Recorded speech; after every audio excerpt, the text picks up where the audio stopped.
Voilà, donc ici j'ai un réseau à résistance, hein. Bon, il n'est pas. Et voilà, c'est un réseau à résistance. Et on demande de calculer, je veux dire, la résistance entre A et B. Donc de cette structure qui est un réseau avec les potentiels en A. On a un potentiel en A, potentiel en B, potentiel en C, potentiel en F. euh, voilà. Bon, la première des choses qu'on peut apercevoir ici, c'est de se dire que ce point-ci, tout ce point-là, c'est une équipotentielle. Voilà. Donc, si je mettais une tension ici, ben, la tension là, enfin un potentiel, si je mets, parce qu'en fait, une tension, c'est une différence de potentiel, hein. C'est VA moins VX moins VY. Voilà, c'est une différence de potentiel, une tension. Par contre, ici, je parle en termes de potentiel, donc potentiel en un point. Voilà. Donc, pas confondre potentiel en un point et différence de potentiel qui est une différence. Voilà. Donc ici, le potentiel, ça, c'est une équipotentielle. Par exemple, si j'ai 5 volts ici, mais j'ai 5 volts là, j'ai 5 volts ici, jusqu'à la résistance ici. Bien sûr, quand il y a une chute de tension due à une résistance, de l'autre côté, on n'est plus à 5 volts. Parce que j'aurai une chute de tension, enfin, tout dépend. Une chute de tension, c'est le potentiel plus grand là que là. Mais une chute, donc voilà. Une chute de tension, c'est le potentiel. C'est une chute de tension, c'est-à-dire que la tension est plus petite là que là, si le courant va dans ce sens-là. Mais j'aurai une tension plus grande ici et plus petite ici si le courant va dans le sens-là. Donc on aura d'office, quand on a une résistance, une différence de potentiel. Parce que la résistance crée, via le passage du courant, une chute de tension. Donc, mais quand il n'y a pas de résistance, ouais, ça on considère qu'il n'y a pas de résistance, on considère résistance nulle, bien que c'est des fils, il y a quand même une résistance en réalité, mais une petite qui s'approche de zéro. Mais ici, je considère théoriquement que bon, le potentiel ici est le même là, donc on a une résistance de 0 ohm. Voilà, un court-circuit en fait ici. Donc ça, le potentiel là, il est le même. Si j'avais 5 volts, ben, j'ai 5 volts partout, tout ce qui est en vert. Et donc ce point-là, il n'a pas été nommé. Donc la première des choses à faire, c'est de le nommer. Je vais l'appeler Y. Y. Voilà. Ça, c'est une chose. Maintenant, si je prends cette partie-là, ce qui est en rouge là, ce qui est en rouge là, ce qui est en rouge ici, ce qui est en rouge là, en rouge là, en rouge là, en rouge là, tout ça ont un potentiel identique. Donc, si j'ai 7 volts, par exemple, ici, 7 volts, mais j'ai 7 volts ici, j'ai 7 volts là, j'ai 7 volts là, j'ai 7 volts ici, à l'entrée de la résistance ici. Voilà. Donc, tout ceci constitue une équipotentielle, qui est le point F, en fait. Non, ici, j'ai pas besoin de mettre Y, je m'excuse. Pourquoi? Parce que je viens de remarquer que il est déjà nommé. Il est déjà nommé. Voilà.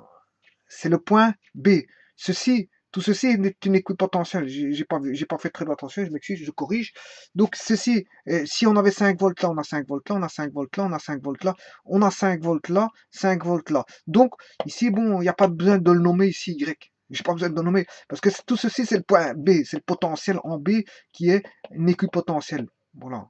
Donc, et même, oui.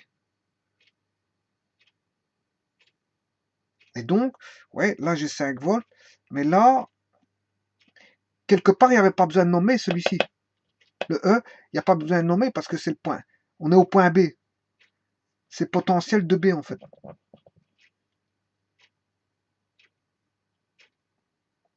Donc tout ceci, c'est le même potentiel. Voilà.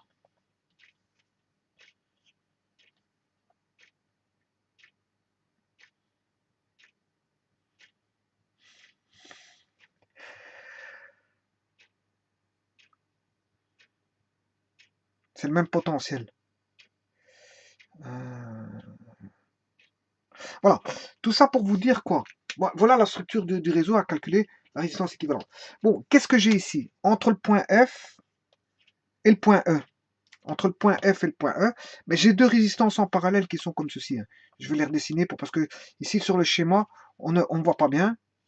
J'ai des résistances qui sont comme ceci. En parallèle, on a 3 ohms, enfin plutôt 9 ohms à gauche et 3 ohms à droite. Et là, on a le point F au-dessus, et là, il est raccordé au point E. Ben, il faut déjà chercher la résistance équivalente, je veux dire, de ces deux résistances. Bon. Et donc, quand on a deux résistances en parallèle, ben, on a vu qu'il y avait directement, je veux dire, en fait, c'est 1 sur R1 plus 1 sur R2 est égal à 1 sur R équivalent. Donc, fatalement, c'est 1 sur R équivalent est égal à R1 plus R2 sur R1 fois R2. Et si on veut l'inverse de ça, on a la conductance, mais pour avoir la résistance équivalente, il faut faire juste R1 fois R2 sur la somme des résistances, R1 plus R2. Voilà. Donc, il suffit de remplacer, de faire le produit, et le produit sur la somme. Ben, j'ai 9 et 3. 9 fois 3, 27, sur 9 plus 3, 12. C'est ce qui fait 27 douzièmes. Voilà. Donc, les deux résistances ici se ramènent à une résistance équivalente qui vaut 29 douzièmes. 27 douzièmes, pardon. Bon. Ces deux-ci se ramènent à 27 douzièmes. Donc, entre E et F comme ceci, j'ai une résistance de 27 douzièmes. Bon, si je calcule 27 douzièmes, je peux laisser en 27 douzièmes. Bon, si je vais le calculer 27 divisé par 12, 2,25 ohms. Donc ici, j'ai la résistance ici. Bien sûr, il y en a une qui passe comme ceci de résistance. Hein. J'ai une résistance qui fait comme ceci. Hein. Voilà, qui vaut, celle-ci, elle vaut 3 ohms. Elle vaut 3 ohms. Celle qui est là vaut 3 ohms. Et donc, moi, j'ai calculé les deux résistances en parallèle qui étaient 9 et 3. Voilà.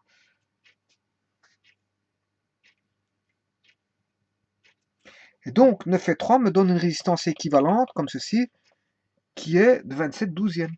C'est-à-dire, je vais le calculer à l'instant, 2,25 ohms. Voilà, j'ai 2,25. Voilà. Non, on sait bien que c'est 2,25 ohms. Voilà, ça c'est le 9, la résistance de 9 ohms et 3 ohms donne 2,25.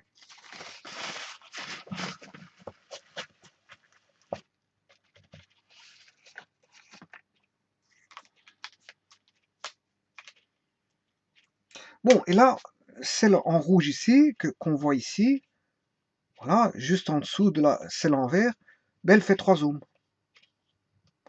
Voilà, on a déjà réduit comme ceci. Donc, le but, c'est de trouver la résistance équivalente entre A et B. Maintenant, on a déjà ça. Maintenant, qu'est-ce qu'on peut regarder? On va regarder...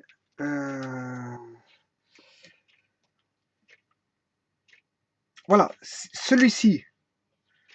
Si je prends la 2,25 ohms qu'on vient de calculer, qui était de résistance en parallèle, hein, au point E et F, eh bien, si on regarde qu'est-ce qui est raccordé en E et F, moi, ce que je vois, ce qui est raccordé en E et F, on a cette résistance-ci, hein, qui est en vert ici, c'est la 2,25 qu'on vient de calculer.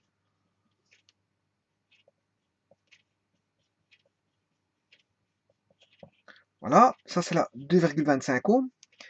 Voilà, qui est raccordée en E et en F. Voilà. Mais qu'est-ce qui est raccordé en E et en F? Mais c'est la 18 ohms ici. La 18 ohms ici est raccordée entre E et F. Là, elle est en E. Et là, vous voyez qu'elle est sur la borne F. Ceci, c'est la borne F. Donc, en fait, c'est comme si on avait ceci. Donc, j'ai 2,25 ohms et 18 ohms. Entre donc E, entre E et F. On a deux résistances en parallèle. Donc 18 ohms et 2,25 ohms sont deux résistances en parallèle. Donc je peux les réduire. Qu'est-ce que je fais? Mais je vais faire 18 fois...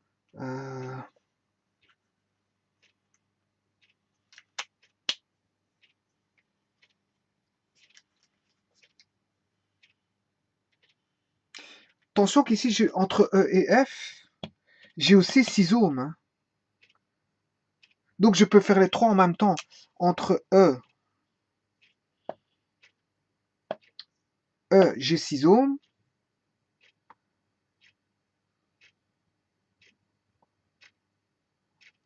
Ouais, c'est un attrape-nigo en fait. Ils sont tous, je veux dire, entre E et F.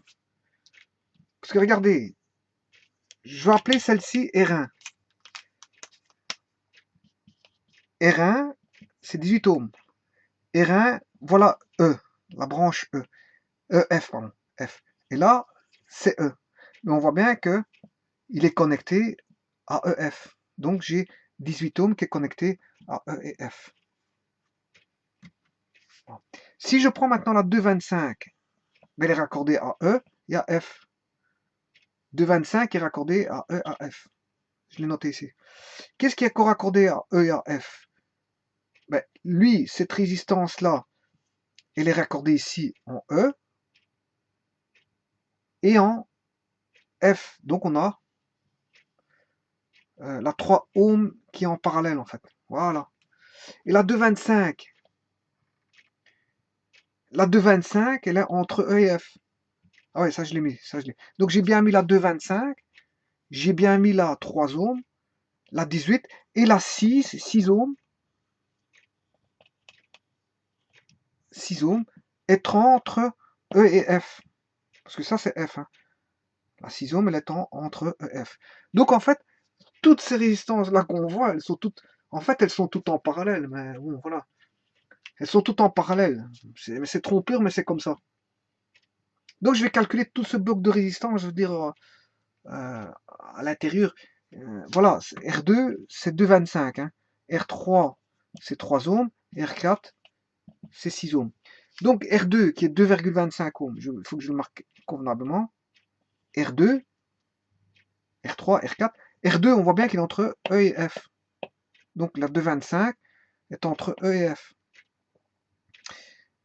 3 ohms est 30 entre le potentiel E et F. Donc on a R3, voilà R3 qui vaut 3 ohms, il est en parallèle, et R4 qui vaut 6 ohms entre E et F.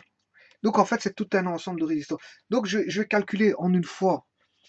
Donc c'est 1 sur R1 plus 1 sur R2 plus 1 sur R3 plus 1 sur R4 et j'aurai 1 sur R équivalent. Voilà. Bon, on va faire nos calculs.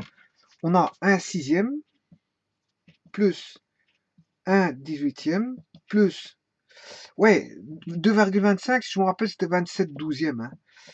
27 douzième, je peux mettre 12 27e, parce que l'inverse de 27 douzième, c'est 12 27e, plus 1 tiers. Voilà, je prends tous les inverses.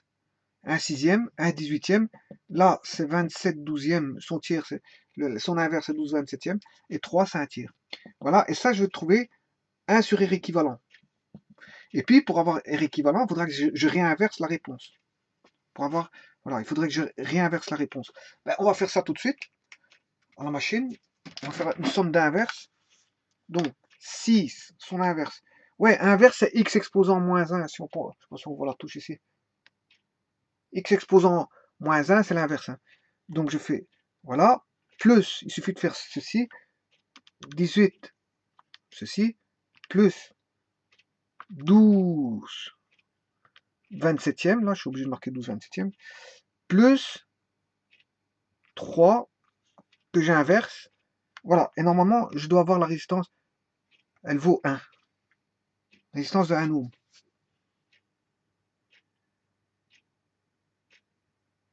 Donc tout ceci, je vais le remplacer par une résistance de 1 ohm. Ah oui, il faut que j'inverse. Si j'inverse 1 ohm, inverser 1 ohm, ça donne 1 ohm. Voilà, donc ici, on a calculé tout ceci. Tout ceci, c'est une résistance équivalente. Voilà. Qui vaut 1 ohm. Donc j'aurai ici, de là à là, une résistance équivalente de 1 ohm.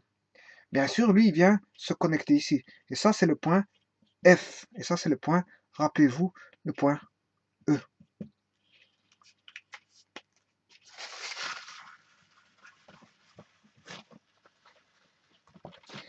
Bon, ce qu'on recherche, c'est juste, si c'est 2/5, hein, j'oublie, sinon après j'ai oublié, 2/5 d'ohm, voilà. Ce qu'on recherche, c'est juste la résistance entre A et B. Entre A et B. Bon, et entre A et B, j'ai deux résistances. Entre A et B, voilà, on a ceci comme schéma.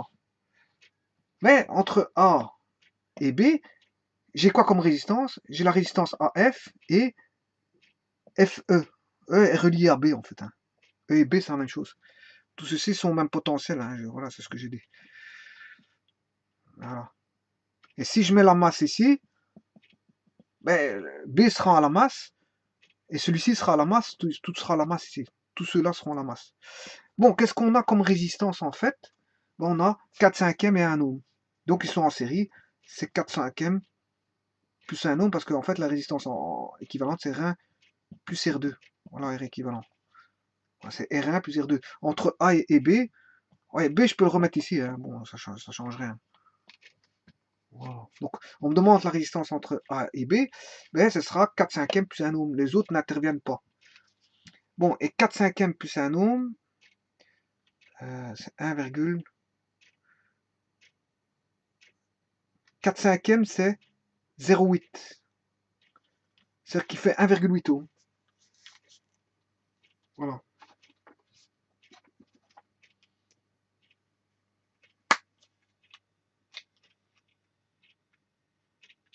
Voilà, ça fait 1,8 ohm. Exactement. Donc ici, la résistance entre A et B, il suffit de prendre ces deux résistances-là. Hein. Celui-ci et celui-ci ne vont pas jouer parce que ce sont pas entre A et B. Donc il faut laisser 2 cinquièmes et 1 cinquième à leur place. Hein.